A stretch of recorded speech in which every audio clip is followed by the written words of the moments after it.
আমি যে বিষয়টি নিয়ে প্রথমেই শুরু করতে চাই, যে ক্রিয়া হলে পেশা, পরিবার পাবে ভরসা। এবং আজকের এই ক্রিয়া দিবসের যে প্রতিপাদ্য বিষয়, সেটি আন্তর্জাতিকভাবে এবং দেশীয়ভাবে, যে আমরা ক্রিয়াকে একটি সেতু বন্ধনে আবদ্ধ করতে চাই এবং সেই বন্ধনের মাধ্যমে আমরা সকল বাধা বিপত্তিকে অতিক্রম করে আমরা আমাদের কাঙ্ক্ষিত লক্ষ্যে পৌঁছাতে চাই। এবং আমাদের মাননীয় প্রধানমন্ত্রী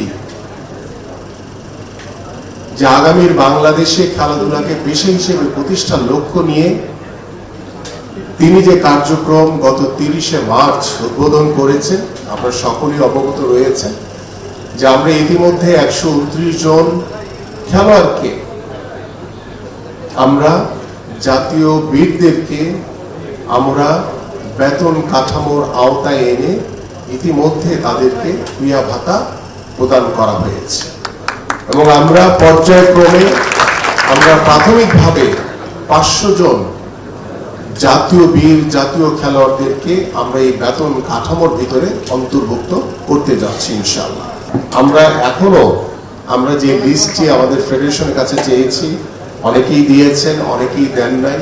এবং আমি আপনাদের কাছে বিনীত অনুরোধ করব যে যারা বাংলাদেশকে রিপ্রেজেন্ট করছে, যারা বাংলাদেশকে বাংলাদেশ দলের প্রতিনিধিত্ব করেছে, আমরা প্রাথমিক পর্যায়ে সেই সকল ক্রীড়াবিদদেরকে আমরা এই তালিকায় অন্তর্ভুক্ত করতে চাই। সেই জায়গা থেকে আপনাদের সহযোগিতা চাই। যারা যোগ্য, যাদেরকে নিয়ে আমরা এগিয়ে যেতে পারবো, সেই মানুষগুলোর তালিকাটা আপনারা প্রদান করবেন।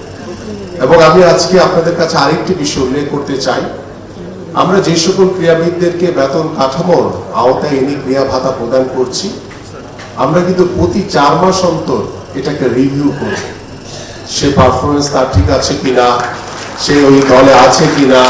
এইভাবে কেউ যদি তার পারফরমেন্স ধরে রাখে, সে কন্টিনিউ করবে।